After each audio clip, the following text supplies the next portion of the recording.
All right, before we get into this episode, I just want to say there's a horrible fucking noise from the mask being taken off. You'll hear how fucking skin crawly that is to me.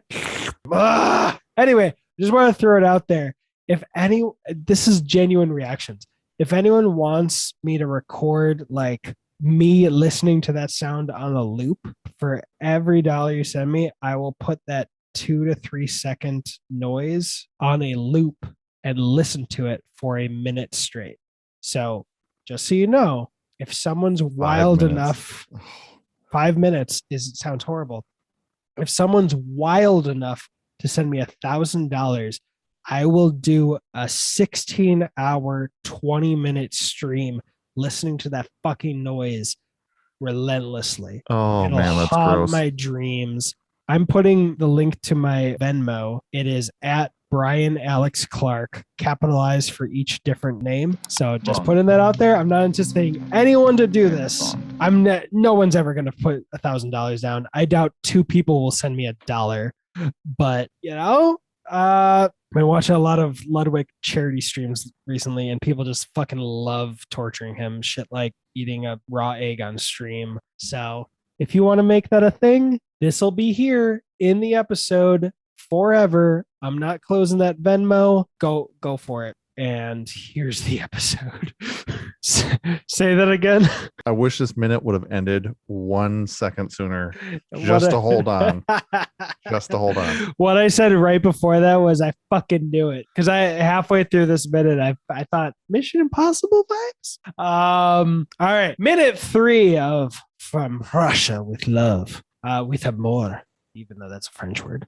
I'm Brian. And I'm Brad. And this is the podcast takes the longest running, smoothest, suavest, debonair spy franchise there is and shakes it out 1 smooth minute at a time. Never stirred. I forgot to say never stirred the last 2 minutes because this is Bond. Minute Bond. And Mr. Brad. Disappointed. Just disappointed in these filmmakers that they couldn't have held out for the 1 more second. You could have put 1 more second in there. It would have worked. And really, the software I use to break up these minutes is on your side because, in truth, we're not breaking down 1 minute at a time. We're breaking down 59 seconds at a time. Yep. So it tried. It tried keeping the end of that out of this minute. It did. It really did.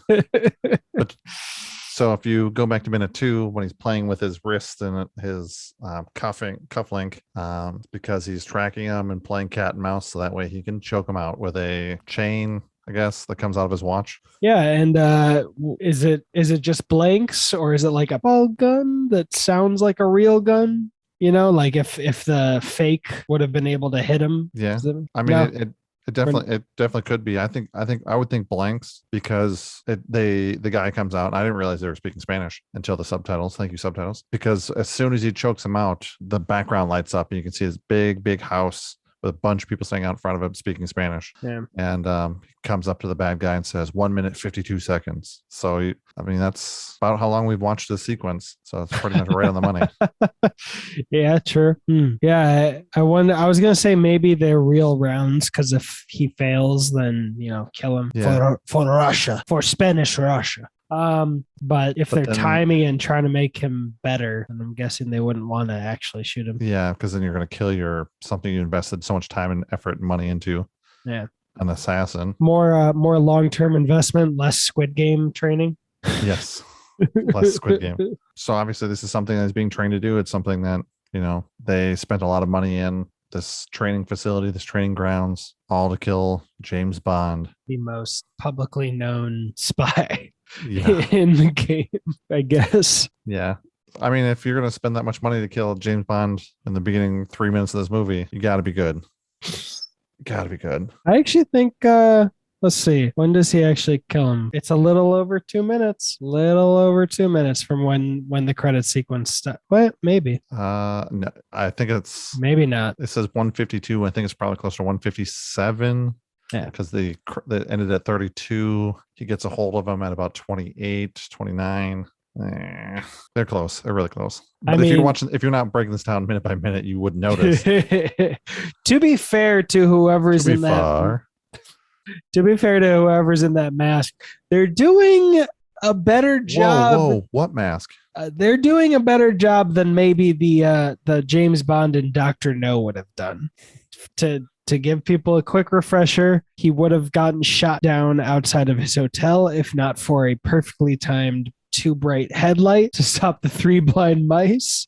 I mean seeing it in the girl's eyes, seeing a reflection off of a bottle. I think when they're laying down in like the beach area to have a picnic. The guy that's going to shoot him with like a crossbow or something like that in the woods or they went off the beach to go up to Dr. No's house or whatever. Him and the girl, they stop to have lunch. And he happens to see like off the reflection off a bottle or something, the guy that's got a crossbow behind him and puts her in front of him. Or am I thinking of a different movie?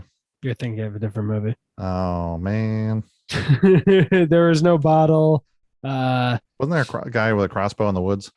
No, there's a guy in a river that he choked out or didn't even choke out, just put his hand over the guy's mouth and he immediately passed out. What? Yeah, you mean you don't do that? Or the judo chop, the famous Austin Powers judo chop right in the neck and just fall over. But you mean I can't do that? Oh, you can. You can do whatever you believe you set your mind to, young man. Young man. Da-na-na-na-na-na. Young man. Copyright. Gotta stop singing this. But yeah, what is it? Yeah, there were so many times that movie that James Bond should have died, if not for just pure luck. But he dies in this movie. Hey, at least he got a shot off first. At least he knew his attacker was coming after him. Yeah, and then like let him walk up behind him. To be fair to this movie, I'm pretty sure I would have guessed that it's not James Bond and he's in a mask. There's a 60% chance I was going to guess that if we hadn't ended on the exact second we did. Yeah. It won't be the only time that they make a reference to him dying in the cold open throughout the series. It's the first time. And I would say it's pretty ballsy to do that on movie 2, to have a cold open where James Bond dies, or you think he dies till he goes to lift up on his chin. True. They thought it was interesting that they went with obviously it's a mask. Yeah, it's Sean Connery all the way through until he goes to the ground. Yeah, I mean, but to be fair, I don't think they could have even gotten away with the shittiest MI6 or Mission Impossible mask reveal, the shittiest CGI one back then. What I will say is that when I started this, I thought around, what time is it? 2 seconds. I was like, with him backlit with the blue and everything, I was like, wow, this is the prettiest that he's ever looked. You know what I mean? I mean, are you saying you don't like him topless half the movie in Dr. No? Was he topless? He was shirtless. He was shirtless for a lot of it. I didn't even remember. I mean, like, he just looks lit in a pretty way. Does that mean like he didn't look very pretty ever? Even in the manly kind of pretty that I can remember in Dr. No, he looked handsome. And I think after the success of the first movie, I think he toned up a little bit. I think he looks better. He looks more in shape in this movie. Maybe the money got to him or what, but I was going to say his skin looked better, though that might just be the mask. Mm-hmm. Might just be his hair looks better. Might just be the fake hair that they used for the mask. He is wearing a toupee in this movie. Yeah. In minute 4, I might go, bring back fake Bond.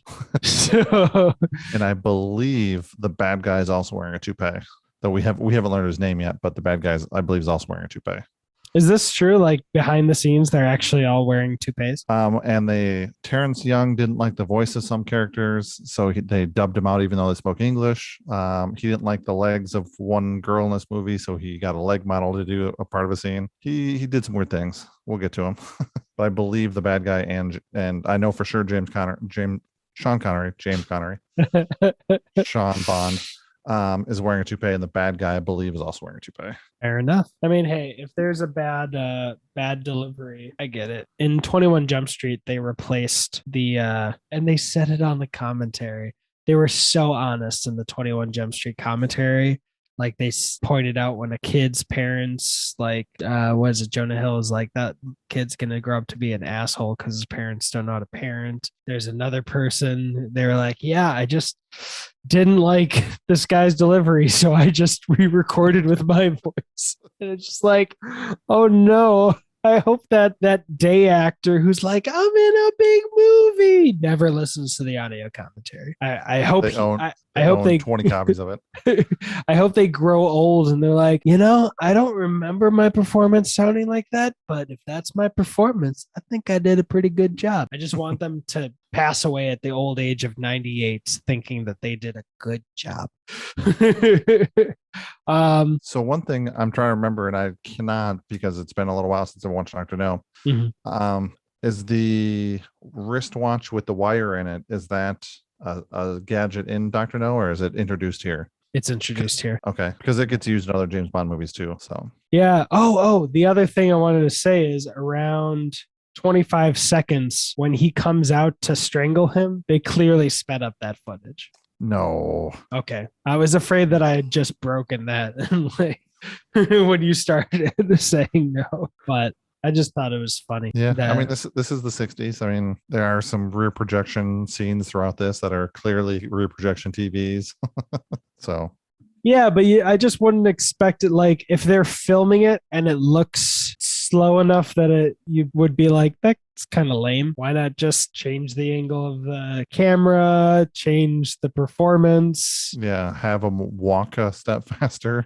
Yeah, or just be like, and then Lunge at get them, him. or yeah, Maybe it was a have safety thing. have Bond a step closer. I don't know. Yeah, and so I would assume doing one other take would have been easier than going into like 100 frames of footage. Be like, please manually cut out every other frame of this. Well, maybe it wouldn't have been easier. Let's say more preferred. Yeah, But maybe he yeah. really hated the editing guy. I was still, if it was an option between turning this into like two different shots and speeding up the footage and keeping that reveal of all the people in the background, I would keep this shot and just speed up the footage because I like that effect of having it all blacked out, and then as soon as Bond falls down, quote unquote Bond, we get this pan up to a big, nicely lit mansion. And that, man, you should have seen my face when all those people started coming out. I was like, why are there 30 people in black just walking up? All in black turtlenecks. Yeah. Why is that? Did And why they have are- a sale on black turtlenecks? Why are none of them blonde? Why is it only one person?